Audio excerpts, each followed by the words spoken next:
Greetings, ladies and gentlemen, and welcome back to the azure seas of Nita.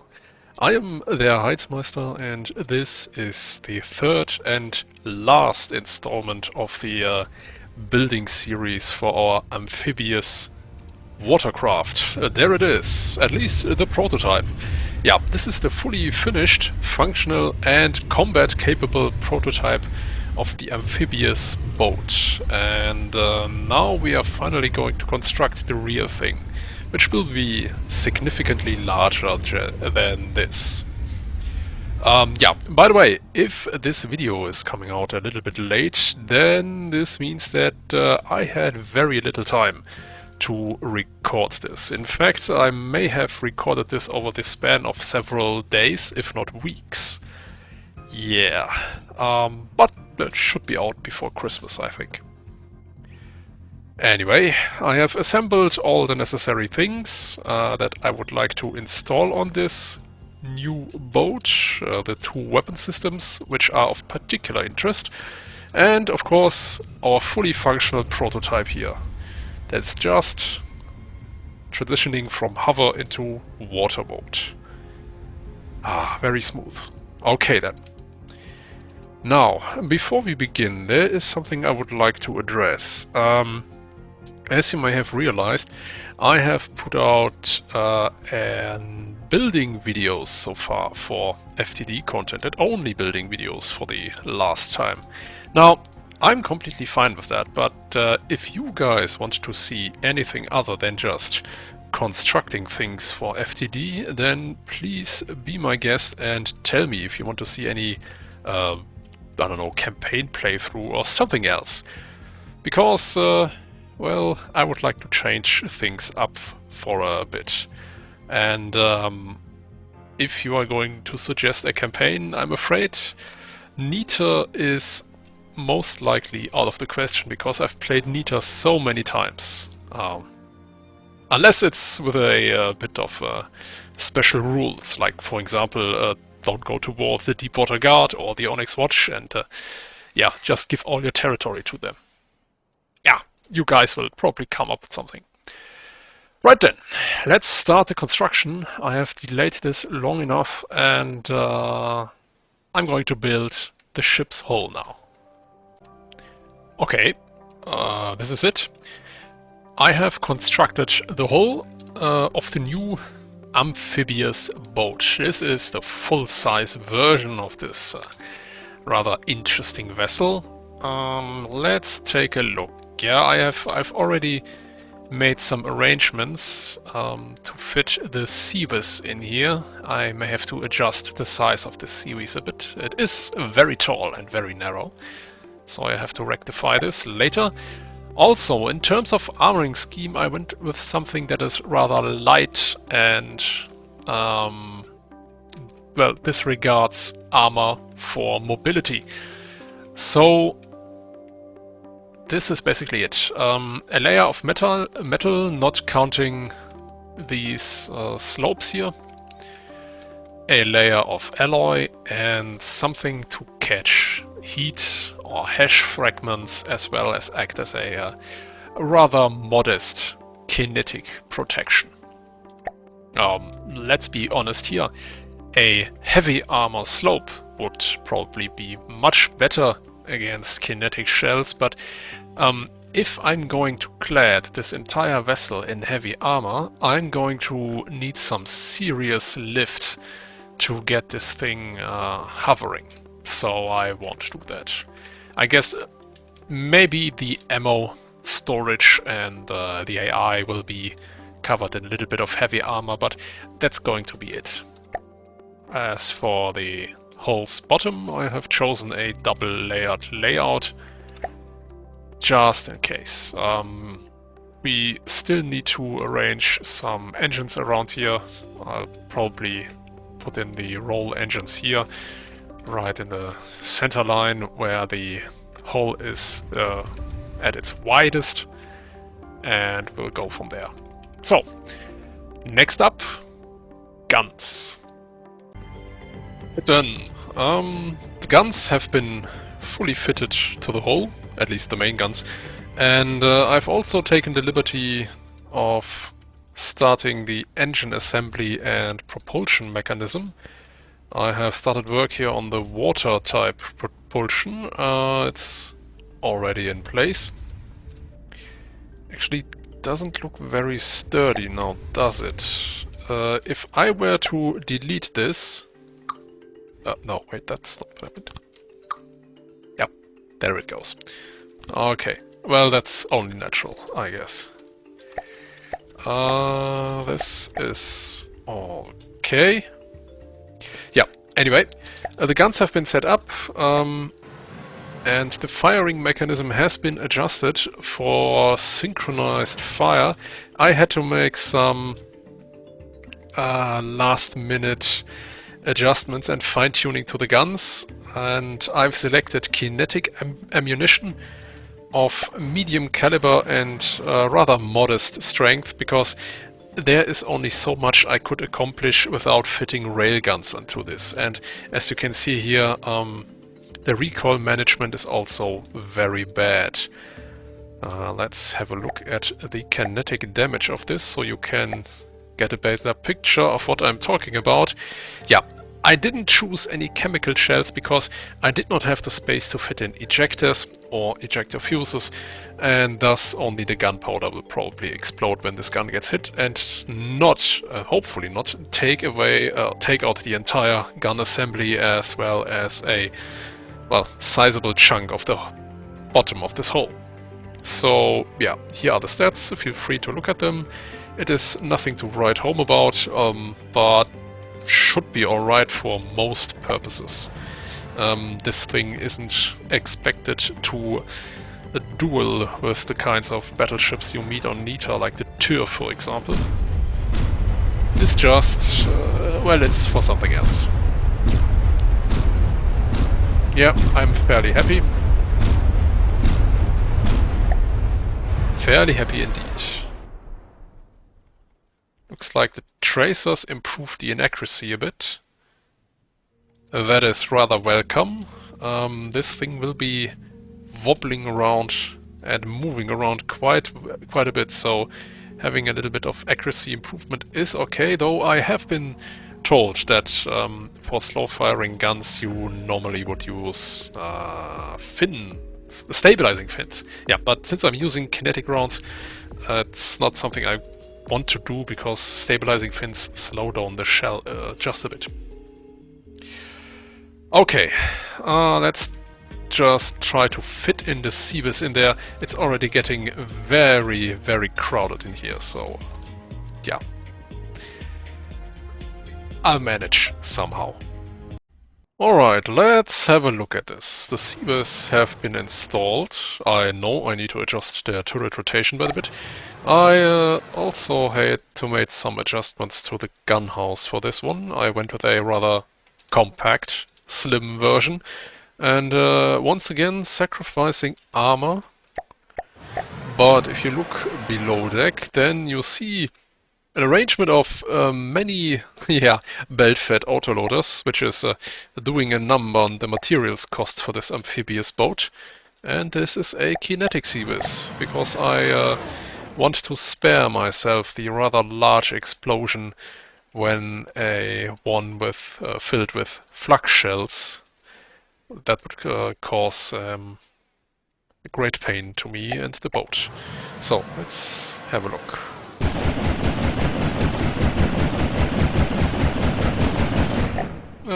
Good enough.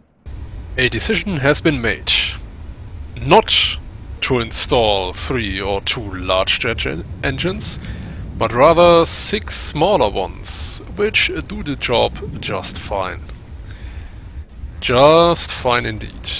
Which also means I have less exposed area for the propulsion. Thank you for getting out of my way there, hoverboat. Very nice. Yeah. 6 small jet engines it is then. They will not propel the boat to speeds exceeding 100 meters per second, but I think this is fast enough. And still, if this is too fast, I can reduce the number of fuel injectors and replace them with extra combustors. There are quite a few possibilities I can explore here. So, with that now being done, the engine section installed and ready to go, how about we concern ourselves with the final weapon on this one, the particle cannon, for example. Oh boy, do you have an idea how hard it is to build a non-symmetrical particle cannon, or an asymmetrical one, and still use all the space that is available to you? Well, I know now. Okay, the particle cannon has been completed, the damage is sufficient. That's quite a bit though. And now would be a great time to make sure that this thing doesn't fall out of the boat. How about some armor? So, here is what I have done. If you can hear me over the noise of the jet engines. Let me just...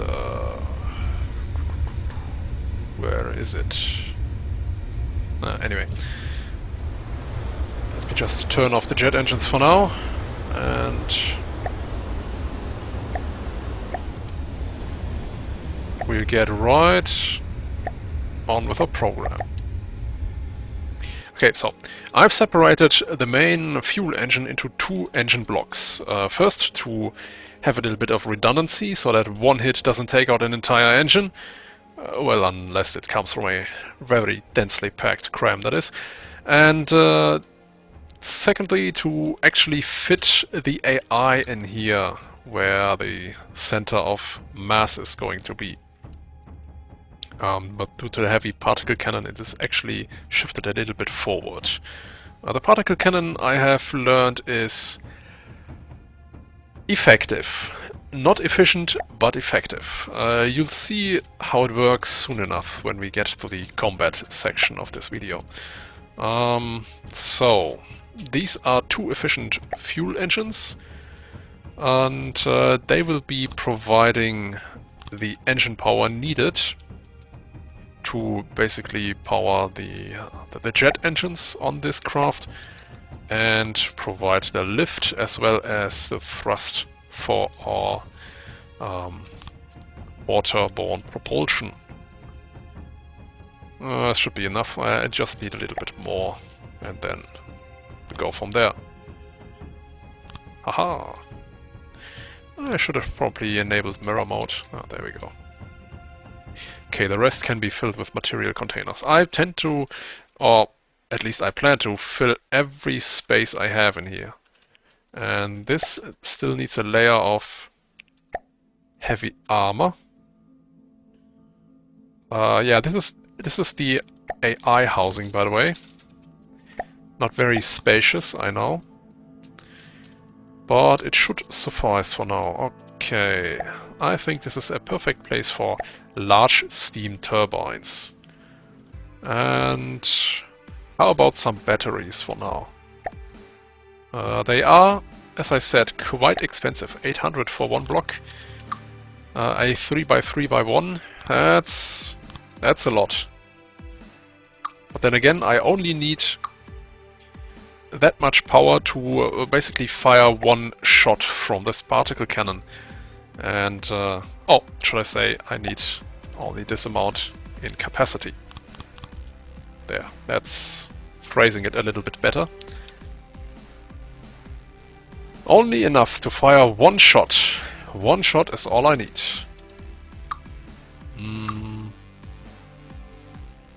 Yeah, whatever. Right. Let's test this, shall we? I should have control of the particle cannon now. I do. For some reason it's stuck. Ah, I hate this. Okay, this seems to be alright. What is limiting the particle cannon's movement right here? Oh, let me just turn on the fancy damage debugging thing. Okay.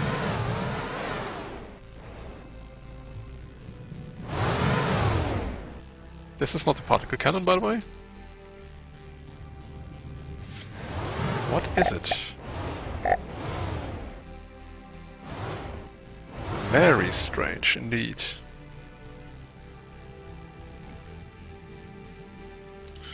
Oh, let me have a look. Right then, here we are again. Now, you can see a few traces of battle there in the background, and this is because I have now thoroughly tested the already installed equipment. Mainly the main guns here and the, well, CVIS and also small caliber defensive guns. They will pull double duty, basically. So, let's have a look at the insides, shall we? I have gone with a approach that combines weight-saving measures and basically volume efficiency, at least as much as I could manage it, as well as some armor, wherever possible. Well, and there you have it. The amphibious assault ship is now finally complete. Well, almost complete. I still need to add some decorations here and there. But yeah, all weapon systems, all systems are installed, the hull has been painted, and it is fully combat capable, I might add. And regarding that special weapon system I mentioned earlier, well, actually in hindsight it is probably not that special. It is this unguided thumper rocket system here on the back, mostly to be used against larger, slower targets. And strangely very effective though. Yeah, now with the amphibious assault ship complete, I think it is high time we do some combat testing, don't you think? Let's see, yeah, we are moving back to our staging area.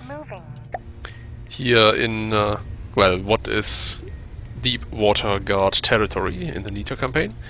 So let's spawn in some enemies. Let's start small this time. How about a nice plunderer? Yeah. Right then, here we go. Now, this amphibious assault boat should be able to close the distance with the plunderer and then turn broadsides and use all of its guns to destroy its target. By the way, one thing I would like to draw your attention to are these little kinetic CVIS guns here. I have used a 1 meter elevation mantlet, and although these CVIS gun barrels cannot elevate all the way up, they can, however, traverse a little bit along the azimuth, a little bit more than with an anti-air mantlet, because you see they cannot fully turn around, so I had to install this 1 meter elevation barrel here to give them a little bit more azimuth range. And I say they work fairly well. And here we go. This fast-firing weapon you see here is a very low caliber hash gun, I think. Yeah, it's hash. Basically pelting the target with lots and lots of hash darts. And I hope we see the rockets launch. There we go. Released. And look at that. Yeah, well, if the target is sufficiently large, there doesn't need to be much aiming. Just fire this kinetic shotgun off and hope you hit something. That's all there is to it.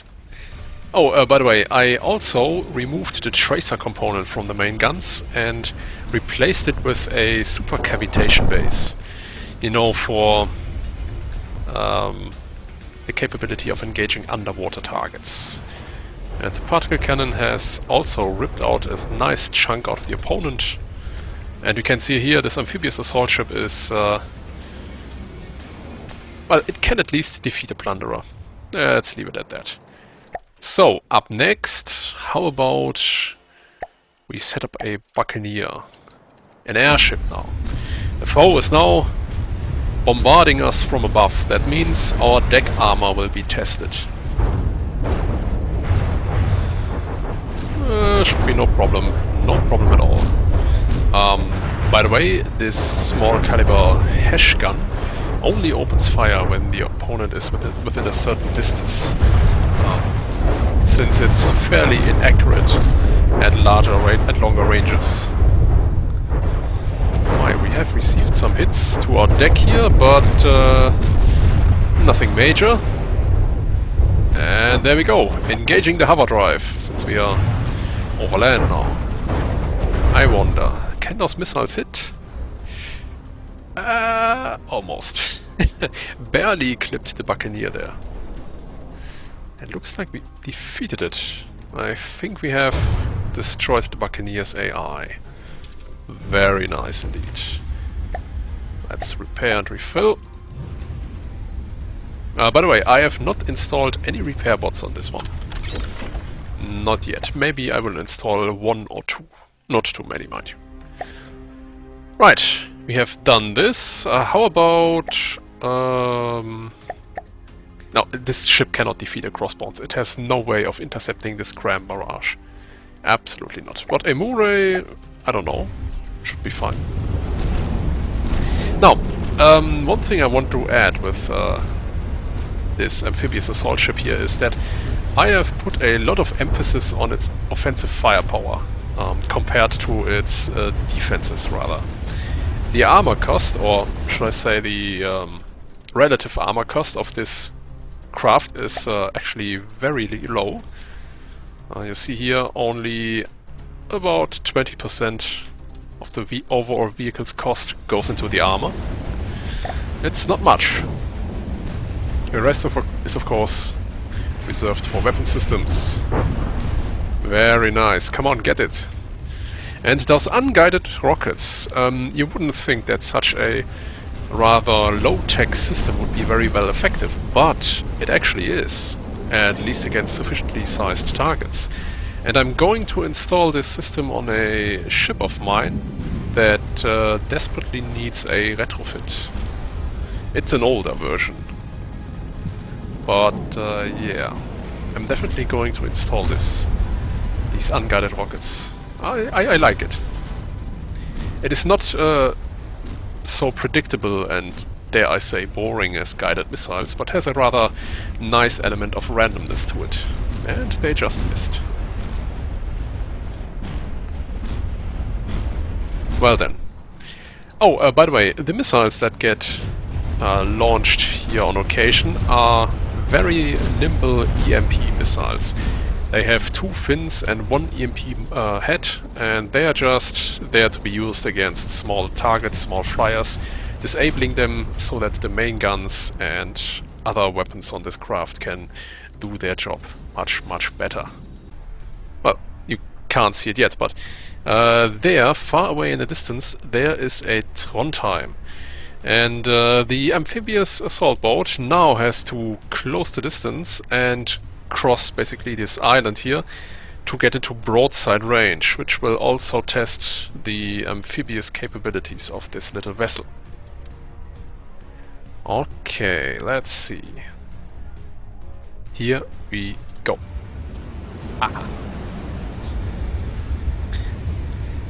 It is so comforting to know that your ships can not only travel over the vast seas of Nita, but also traverse islands and land masses.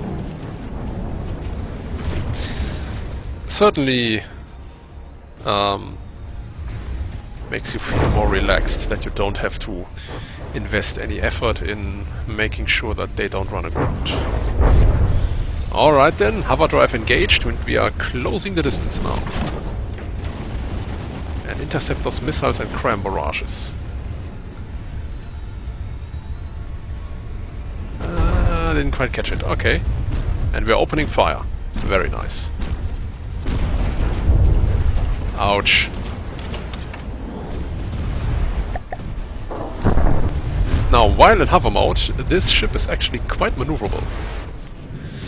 missile barrage out, or rocket barrage should I say, and well, here we see the difference between an amphibious ship and a non-amphibious one.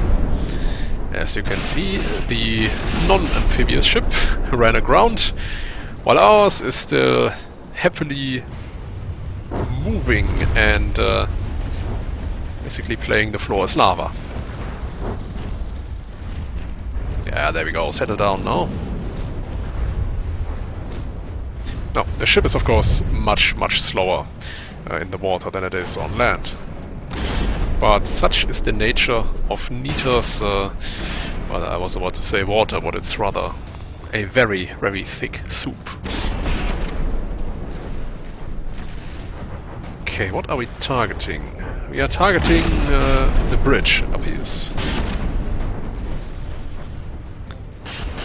Still, these cram cannons are quite annoying. I hope we can intercept their projectiles very quickly. And... did we do it? No. Missiles away. Oh, rockets, since they are unguided. They're doing a lot of damage here. Okay, to be fair, the target is standing perfectly still. So, yeah, we don't have to do much aiming here.